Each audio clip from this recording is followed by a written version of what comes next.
भारतवासियों, जय भारत, जय संविधान, जय लोकतंत्र, जय समाजवाद। 1947 के पूर्व हमारे पूर्वजों ने अपने खून, अपना पसीना, अपना धन, अपनी मान, अपनी मर्यादा, अपनी जान खोकर भारत को आजाद कराया और इसे लोकतांत्रिक धर्मनिरपेक्ष देश बनाया। उस आजादी में जिन लोगों ने अपने खून की, अपने बलिदान, अपनी आहुति दी, उस आजादी की लड़ाई के समय ना किसी ने धर्म देखा, ना किसी ने जात देखी।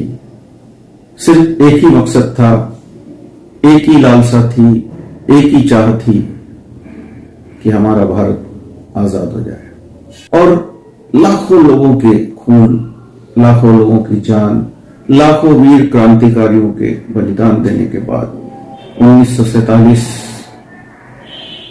भारत के लिए आजादी का एक सूरज आजादी की रोशनी लेकर आया। उस समय ऐसा लगने लगा कि हम किसी गुफा की कैद से बाहर आ गए और खुले आसमान में आजादी की सांस ले रहे हैं, परंतु हमें नहीं पता था कि हम अब भी गुलाम हैं। 70 वर्षों के बाद सन 2014 में हमारे देश में एक ऐसा नेता प्रधानमंत्री बनता है जो फकीर है, जिसको कोई पैसे का लोभ नहीं, जो महिलाओं तक से दूर भागता है, जो अपनी पत्नी को भी देश के लिए त्याग दिया। ऐसे महान पुरुष का 2014 में प्रधानमंत्री बनना सचमुच हमारे देश के भाग्य बदलने जैसा हुआ। और ऐसा लगा कि 1947 के बाद 14 के पहले तक हम जो आंशिक गुलाम थे, अब सही मायने में नरेंद्र दामोदर दास मोदी जी के नेतृत्व में हम इस गुलामी से मुक्त हुए। मोदी जी ने सबसे पहला काम देश के भ्रष्टाचार को खत्म करने के लिए, देश के तमाम भ्रष्ट लुटेरे नेताओं की आर्थिक कमर तोड़ने के लिए नरेंद्र मोदी जी ने एक काम पहला ये किया, अपनी भारतीय जनता पार्टी और एनडीए को छोड़ बाकी विपक्षी पार्टियों के विरुद्ध भ्रष्टाचार और लूट के रास्ते बंद करने के लिए एक शाम आकर नोटबंदी की घोषणा की। इससे भाजपा के नेताओं को छोड़, एनडीए के नेताओं को छोड़, बाकी विपक्ष के सारे नेताओं को पसीना आ गया। सब अपने अपने नोट बदलने के लिए लाइनों में लगने लगे। यहां तक कि प्रधानमंत्री जी की माताजी भी नोट बदलने के लिए लाइन में लगी। ये बहुत बड़ा काम मोदी जी ने किया। देश के पूंजीपति, जिनको हमने लाइन में नहीं देखा, लेकिन वे आधी रात को हमारे सोने के बाद जरूर लाइन में लग के नोट बदले होंगे, ऐसा हमें विश्वास है। क्योंकि जब गरीब आदमी 5-5 हजार, 3-3 हजार रुपए के लिए दिन भर लाइन में लगता है, तो पूंजीपति के लिए जगह नहीं रहती। इसलिए पूंजीपति जो हैं, जिनके पास हजारों करोड़, लाखों करोड़ रुपए थे, वे जब सब अपना अपना 3-3 हजार, 5-5 हजार रुपए नोट बदल कर लेके जा रहे थे, उसके बाद जब आधी रात को समय मिला तो पूंजीपतियों ने भी रात भर लाइन में लगकर अपने नोट बदले होंगे, क्योंकि बिना नोट बदले उनके पास नोट तो आए नहीं होंगे नए। हम देश के प्रधानमंत्री को, नरेंद्र मोदी जी को धन्यवाद देते हैं कि उन्होंने ये बहुत अच्छा काम किया। देश के अंदर मोदी जी का एक बड़ा दूसरा काम गरीबों को सिलेंडर देने का कार्य किया गया। सिलेंडर भले ही ना भरवा पाए, अब क्या मोदी जी सब कुछ सिलेंडर भी देंगे, भरवा के भी देंगे क्या? तो मोदी जी ने सिलेंडर दे दिया है, तो अब चाहे 200 रुपए का मिले या 2000 का मिले, भराने की जिम्मेदारी जनता की है। कल बोलेंगे कि हमको घर में खाना भी भर दो, कल बोलेंगे हमारी शादी भी करा दो। तो ये सब काम प्रधानमंत्री का नहीं है। प्रधानमंत्री उंगली पकड़ा सकते हैं, हाथ नहीं पकड़ने देंगे। उंगली पकड़ाना भी बहुत बड़ी बात है। आपने इतना बड़ा कार्य प्रधानमंत्री जी किया है कि लोगों को सिलेंडर घर में पहुंचा दिया। वो भले ही आज उस सिलेंडर को काट कर उसको चूल्हा बनाकर रोटी बना रहे हों, वो भले ही आज उस सिलेंडर को किसी और उसमें उपयोग कर रहे हों, ये गलत है। सड़क किनारे लोग लैट्रिन के लिए बैठते थे, महिलाएं बेचारी शर्मसार होती थी। ऐसे लोगों का ध्यान रखकर मोदी जी ने हमारे प्रधानमंत्री जी ने, प्रिय प्रधानमंत्री जी ने घर घर शौचालय बनाने का कार्य जोरों से किया। आज हर घर में शौचालय, सड़क पे मक्खियां नहीं भिनभिनाती हैं, बीमारियां कम हो गई हैं, अस्पतालों में मरीज नहीं दिखते, दवाइयां नहीं बिक रही हैं। ये सबसे अच्छा काम प्रधानमंत्री जी का देश में हुआ है। और भी एक अच्छा काम प्रधानमंत्री जी ने किया, गरीबों का खाता खोल दिया जन धन योजना के माध्यम से, ताकि हर गरीब के बैंक में धन जमा हो। वो अलग बात है कि धन की राशि कम होने के कारण जो धन जमा रहता है वो भी टैक्स स्वरूप कट जाता है, पेनाल्टी के माध्यम से कट जाता है। क्या प्रधानमंत्री थोड़ू आपको बैंकों में पैसे भी भर के देंगे? रास्ता बता दिया है, उस रास्ते पे चलना जनता का काम है। अब उस राह में जो तकलीफें हैं वो दूर करना जनता का काम है। अब बैंक में पैसे जमा नहीं कर पा रहे हैं, कमाई उतनी नहीं है। कमाई इसलिए नहीं है, अच्छा रोजगार नहीं है, और जो कमाई होती है उसमें बचता ही कुछ नहीं है, क्योंकि महंगाई है। तो महंगाई तो होगी, तो देश का विकास जो करना है, सांसदों की पगार बढ़ाना है, सांसदों के खर्चे रहते हैं, नौकर चाकर, पेट्रोल पानी, मोबाइल, टेलीफोन, कई एकड़ जमीनों की व्यवस्था करना, गार्डन, चौकीदार, तो कहां से करेंगे? मोदी जी अपने घर से तो करेंगे नहीं। तो ये व्यवस्था अगर सांसदों की नहीं करेंगे तो सांसद उनको प्रधानमंत्री बने रहने देंगे। तो इसीलिए जो बैंक का खाता आपको खोला गया है साथियों, वो बैंक के खाते में पैसे डालने की जिम्मेदारी आपकी है। अब उसको संभाल पाओ या ना संभाल। और अच्छा एक काम किया है, देश में हिंदू राज्य की स्थापना के लिए 3 तलाक के कायदे को तोड़ना बहुत जरूरी था। 3 तलाक से मुस्लिम महिलाएं जो थी वो बहुत त्रस्त थी, उनके पति उन पर अत्याचार करते थे। हाँ, वो अलग बात है कि नरेंद्र मोदी जी की पत्नी अपने अत्याचार के खिलाफ में नहीं बोलती।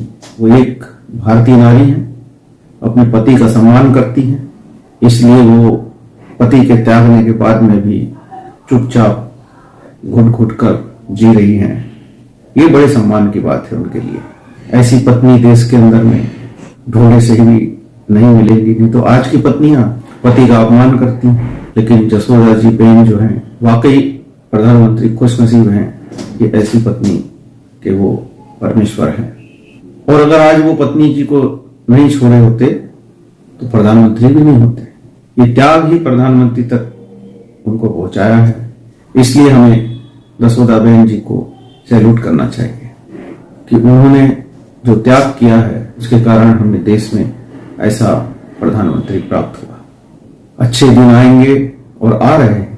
सबका साथ सबका विकास हो रहा है। कश्मीर में 370 हट गया। आज कश्मीर के अंदर लोग खुलकर सांस ले रहे हैं। छोटी मोटी आतंकवादी घटनाएं घटती रहती हैं। इतना बड़ा देश है, अकेले प्रधानमंत्री कैसे संभालेंगे? हो सकता है पुलिस से कोई चूक हो गई हो, तो क्या प्रधानमंत्री की जिम्मेदारी है? गृह मंत्री की जिम्मेदारी है? अरे गलतियां किससे नहीं होती? तो देश में ऐसी कई गलतियां होती हैं जिससे कई सिपाही मारे जाते हैं। तो सिपाहियों का काम ही है, भाई भर्ती हुए हो, जिम्मेदारी ली है देश के रक्षा करने की, उसमें प्रधानमंत्री का क्या दोष? लोग खामोखा प्रधानमंत्री को आरोप लगाते हैं। पुलवामा कांड हो गया, उसकी जांच नहीं हुई अभी तक। अरे कैसे होंगी? कुछ मिलेगा तब तो। भाई कोई अगर घटना घट जाती है देश के अंदर में तो क्या प्रधानमंत्री दोषी? क्या गृह मंत्री दोषी? दोषी तो वो हैं जो चलते हैं प्रधानमंत्री जिसे कहते हैं प्रधानमंत्री चौकीदार है, प्रधानमंत्री चाय वाला है। अरे भाई प्रधानमंत्री चाय वाला है, उसमें तुम्हें क्या तकलीफ? इसीलिए तो प्रधानमंत्री कहते हैं कि पकोड़े बनाना भी एक काम है। चाय बना बना के प्रधानमंत्री बन गए। हो सकता है पकोड़े बना बना के युवा आने वाली पीढ़ी वो भी मंत्री बन जाए, प्रधानमंत्री बन जाए। इतनी बड़ी हिंट प्रधानमंत्री इतना बड़ा एक क्रू मंत्र खुलेआम दे रहे हैं और आप लोग उसका मजाक उड़ा रहे हैं कि प्रधानमंत्री चाय बनाते थे। अरे खुददार थे, अपने हाथ से अपनी मेहनत से काम करते थे। भिक्षा मांगना तो उनका कोई पेशा थोड़ा था। वो तो आरएसएस के लोग एक नियम बनाए थे कि हर कार्यकर्ता संत की तरह रहेगा, भिक्षा मांगेगा, शादी नहीं करेगा।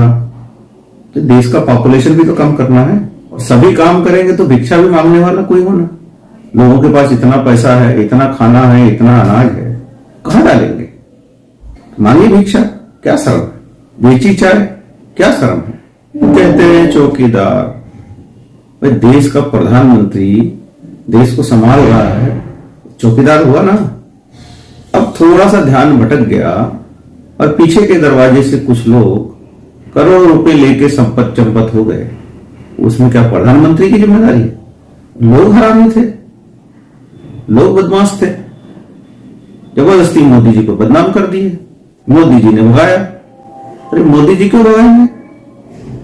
बदनाम होंगे अपने आप।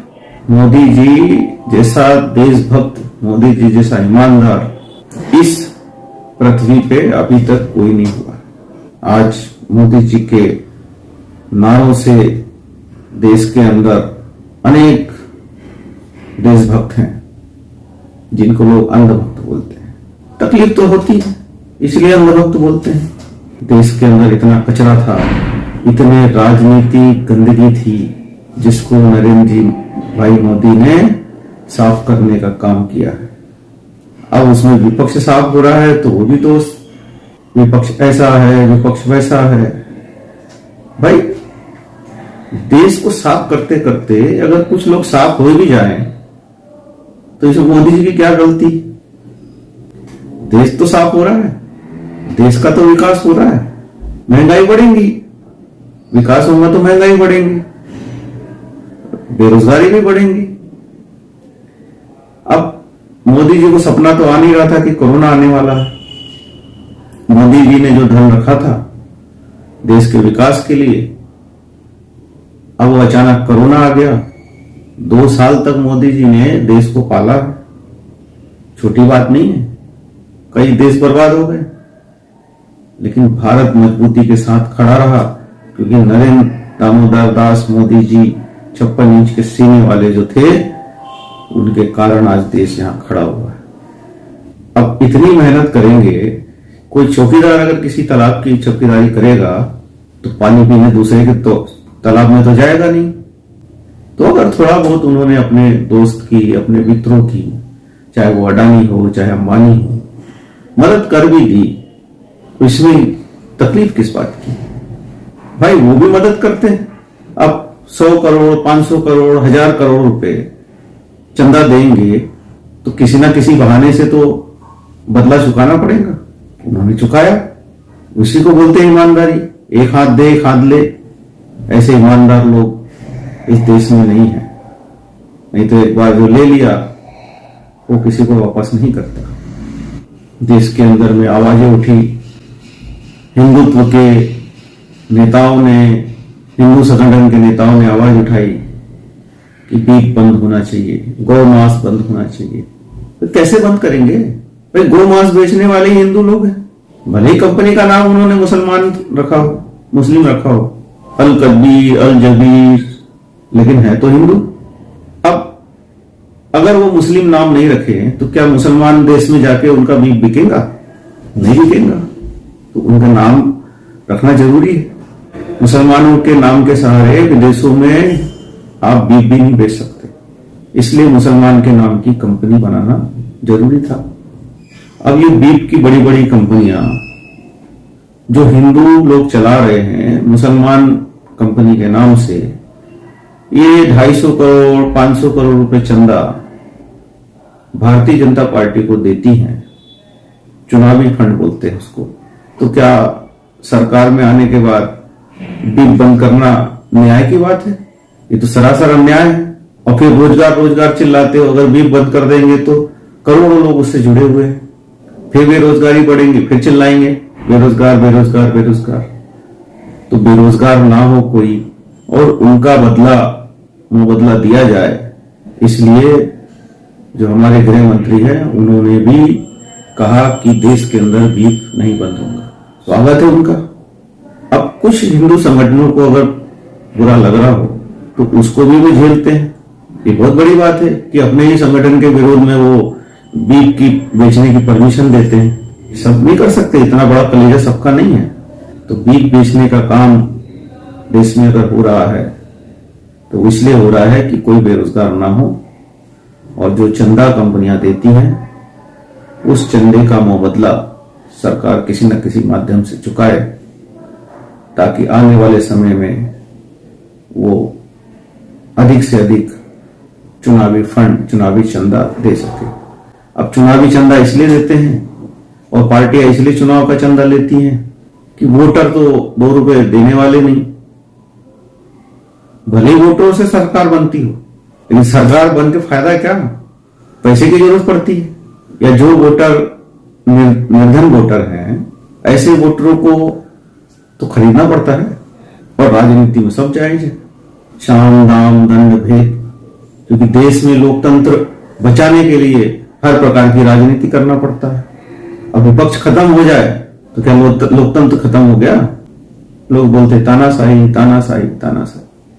अरे अपराध करोगे तो जेल में डालेंगे, सरकार के विरुद्ध बोलोगे तो जेल में जाओगे। भाई आपको सोचना चाहिए, प्रधानमंत्री की गरिमा होती है, प्रधानमंत्री के खिलाफ बोलना, सरकार के खिलाफ बोलना गलत बात है। भले सरकार कितना भी अन्याय कर ले, कितना भी अत्याचार कर ले, सरकार है, चुनकर दिए हो आपने, ताकत दिए हो उनको, पावर दिए हो, और जब तक वो 5 साल हैं उस पावर का कैसा भी इस्तेमाल करे, तुम होते कौन हो बोलने वाले? सुप्रीम कोर्ट सरकार के विरुद्ध बोल रहे थे। भाई सबसे बड़ी सरकार है, सरकार के आगे कौन है? देश को विदेशों में किसको पूछा जाता है? कौन प्रतिनिधित्व करता है? प्रधानमंत्री करता है। हमारे यहाँ तो राष्ट्रपति भी रबर स्टैंप है, भले ही सम्मानित पद पर बैठे हों, लेकिन हमारे यहाँ देश में सबसे बड़ा प्रधानमंत्री होता है। प्रधानमंत्री जो करे वो कायदा होता है। सही प्रधानमंत्री की जो ताकत है वो दिखाने का काम नरेंद्र मोदी जी कर रहे हैं। देश के अंदर में जो डर पैदा हुआ है, चाहे ईडी का हो, चाहे सीआईडी का हो, चाहे सीबीआई का हो, चाहे पुलिस का हो, चाहे कानून का हो, पैदा होना चाहिए। ये देश के लोग डरना चाहिए। भले विदेशी ताकतें ना डरें, लेकिन देश के अंदर लोग डरना चाहिए, तभी तो वोट देंगे। दोबारा सरकार कैसे आएंगे? कश्मीर के अंदर में 370 हटाया गया, आज वहां की युवा खुश, भले रोजगार नहीं, डर तो नहीं है कि कोई आतंकवादी मारेगा। आज ये डर है कि कहीं अगर हमने कुछ गड़बड़ किया तो सरकार हमें मार देगी। तो 370 हटाने से फायदा हुआ। और जो लोग पाकिस्तान के दम पर जम्मू कश्मीर की जमीन पर कब्जा करके बैठे हुए थे, ऐसे लोगों के खिलाफ मुहिम छेड़ी गई। आज देश का कोई भी व्यक्ति जम्मू कश्मीर में जमीन खरीद सकता है, रह सकता है। छोटा काम नहीं। बेरोजगारी छोटी चीज है, महंगाई बहुत छोटी चीज है, देश से बड़ी नहीं है। रोजगार कभी भी मिल जाएगा, महंगाई कम ज्यादा होती रहती है, लेकिन प्रधानमंत्री का अपमान कभी नहीं होना चाहिए। प्रधानमंत्री की एक गरिमा होती है, लोकतंत्र से चुना हुआ प्रतिनिधि है, देश का मालक है। उसका हर वाक्य सुप्रीम कोर्ट के वाक्य से बड़ा होता है। उसका हर वाक्य पत्थर की लकीर है। चाहे ना भले ही हमारी जमीन पे कब्जा कर रहा हो, क्या होगा? दोस्त है, थोड़ी सी जमीन ले लेगा तो क्या होगा? हिमालय पे कब्जा कर रहा कहते हैं, अरे वो भी शंकर जी की पूजा करने आया होगा। चाइना में भी हिंदुत्व बढ़ाना है, मिलके रहेंगे, हिंदुत्व वहां बढ़ेगा, हमारी भी सीमा बढ़ेगी। और मोदी जी के रहते तो बिल्कुल बढ़ेंगे। और योगी जी ने तो कहा ही है, राम राज आएगा, राम राज आएगा तो रावण भी आएगा। तो सब चीज को सहने की ताकत अभी से होनी चाहिए। इसलिए इस प्रकार का देश में वातावरण है कि कल अगर मान लो कोई अन्याय अत्याचार हुआ तो वो हम सह सके। इसलिए छोटी मोटी अभी परेशानियां हो रही हैं, उसको झेलने का काम हमारा है, जनता का है। और नरेंद्र मोदी जी जो हैं, ये एक प्रकार से हमारे राजा हैं। और ऐसा राजा इतिहास में नाम दर्ज किया हुआ है। विदेश के लोग भले ही बुरा बोलते हो, लेकिन हमारे देश में सब नमो नमो करते हैं। छोटी बात है, बहुत बड़ी बात है। किसी व्यक्ति का इतना नाम, इतना उसका पूजन, उसके प्रति श्रद्धा छोटी बात नहीं है। अभी राहुल गांधी जी, उनके ऊपर में संसदीय कार्रवाई की गई, उनका संसदीय पद निरस्त कर दिया गया, उनके बंगले को खाली करने का नोटिस मिला है। उन्होंने ओबीसी के विरुद्ध कुछ वक्तव्य कहा था, लेकिन अब उस बात का खुलासा हुआ। पहले होता तो पहले ही संसद से दूर हो जाते थे, लेकिन जब मोदी जी के सामने बात आती है तो मोदी जी तुरंत एक्शन लेते हैं। उन्होंने तुरंत एक्शन लिया। उनको पता था कि गुजरात के अलावा कोई और कोर्ट उनको सजा नहीं देगा। उन्होंने अपने गुजरात में ही केस डलवाई, उनको पता था, तुरंत उन्होंने कार्रवाई की। ऐसा प्रधानमंत्री, एक दिन में प्रधानमंत्री ने कोर्ट से ऑर्डर निकलवाया, दूसरे दिन संसद से निकलवाया और उसी दिन मकान खाली करने का नोटिस। छोटी बात नहीं, बहुत बड़ी बात है। ऐसा प्रधानमंत्री देश को मिला है कि जिसके कार्य को देखकर दिल गदगद हो जाता है। अडानी के पोर्ट में हजारों किलो कोकीन मिलती है, हेरोइन मिलती है, सब षड्यंत्र है। जानबूझ के अडानी को फंसाने का काम विपक्ष लोग कर रहे हैं। जब प्रधानमंत्री जी को पता है कि ये विपक्ष का काम है, तो विपक्ष कितना भी चिल्ला रहे, जांच करो जांच करो, क्या करेंगे? उनको तो खुद पता है। जानबूझ के अडानी को फंसाने के लिए विपक्ष ने यही चाल चली है। अब देश की बात विदेश में पहुंच गई। एडवर्ड कोई कंपनी है, कोई एजेंसी है, उसने अडानी जी के खिलाफ झूठा केस बनाकर उनको बदनाम करने का काम किया। चलते हैं मोदी जी से, अडानी से, क्यों इतनी जल्दी इतना बड़ा हो गया? अरे मेहनत किया है, हजारों करोड़ रुपए चंदा दिया है, फ्री में नहीं बढ़ा इतना बड़ा। और जिसके अकेले के चंदे के ऊपर भारतीय जनता पार्टी चुनाव लड़के जीती हो, क्या उसको देश का छोटा सा टुकड़ा, देश की छोटी सी कंपनियां इनाम में नहीं मिलना चाहिए? जलते हैं लोग प्रधानमंत्री जी से, उनके कार्यों से, अडानी से, अनिल अंबानी का हजारों करोड़ रुपए माफ कर दिया। भाई दोस्त है, किसानों का नाम, किसानों का कर्ज माफ नहीं किया। भाई क्यों करे? किसान ने क्या दिया? जो दोस्त है उसके दोस्ती निभाना जरूरी है कि जो किसान है उसके साथ में, जिसके साथ में जान नहीं, पहचान नहीं, कुछ नहीं, उसके साथ दोस्ती निभाना चाहिए। मैं तो कहता हूं नरेंद्र मोदी जी जैसा कृष्ण भक्त जो सुदामा को भी अपने पास बैठाकर अपनी दोस्ती का फर्ज निभाता है, ऐसे प्रधानमंत्री देश में नहीं मिलते। इतनी बड़ी पोस्ट होने के बाद में भी दोस्ती के फर्ज के लिए इतना बड़ा त्याग, इतना बड़ा कलेजा सिर्फ नरेंद्र मोदी जी का ही हो सकता है। हम हमारी आने वाली पीढ़ी को इतिहास जरूर बताएंगे कि हमारे देश में भी एक ऐसा प्रधानमंत्री था। देश कर्जदार हो रहा है, देश कर्जदार हो रहा है। अरे कर्जदार हो गई, एक तरफ बोलते हो विकास करो, इतनी रोडें बन रही हैं, भले वो रोडों की आजू बाजू की जमीन कौड़ियों के भाव मंत्री खरीद रहे हो, नेता खरीद रहे हो। भाई इतने साल त्याग किया है, पार्टी चलाई है, अभी मौका मिला है, खरीदेंगे।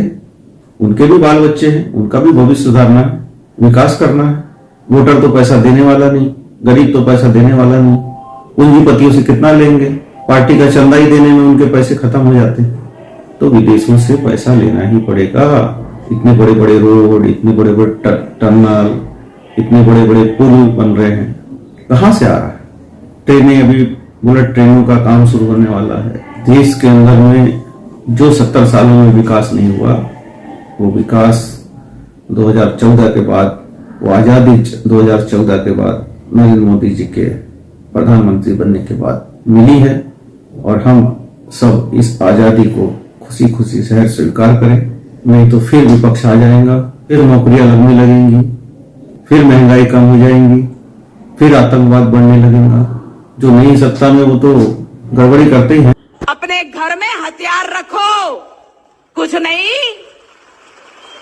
तो सब्जी काटने वाला चाकू जरा तेज रखो। स्पष्ट बोल रही हूं, स्पष्ट बोल रही हूं कि हमारे घरों में भी सब्जी काटने के लिए हथियार तेज होना चाहिए। तो आने वाला समय पुराने की तरह ना हो, इसलिए आप सब लोग हमारे सर्वश्रेष्ठ प्रधानमंत्री नरेंद्र मोदी जी को सम्मान पूर्वक समर्थन करें और डर कर रहें। वो डर भले ही गुलामी का हो, सर झुकाकर उसे स्वीकार करें, अन्यथा जेल में जाने के लिए तैयार रहे।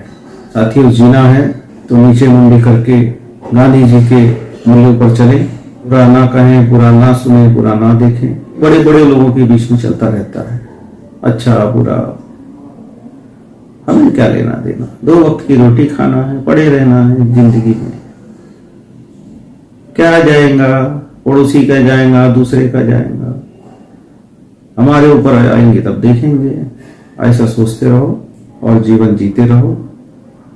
हमारे बच्चे आएंगे तो हम यही बोलेंगे कि भाई जान प्यारी थी, जीना जरूरी था, इसलिए हमने कुछ नहीं बोला। अपने मुंह को ताला लगाओ, अपनी आंख में पट्टी बांधो और अपनी कान में रुई ठूसो और संविधान, लोकतंत्र, कानून, इसकी बातें बंद करो। ये सब बड़ों का काम है, मंत्रियों का काम है, नेताओं का काम, हमारा काम नहीं है। बस हमको जहां कमल दिखे वहां अंगूठा लगाओ, वोट डालो, खुश रहो, यही जीवन है। जय भारत।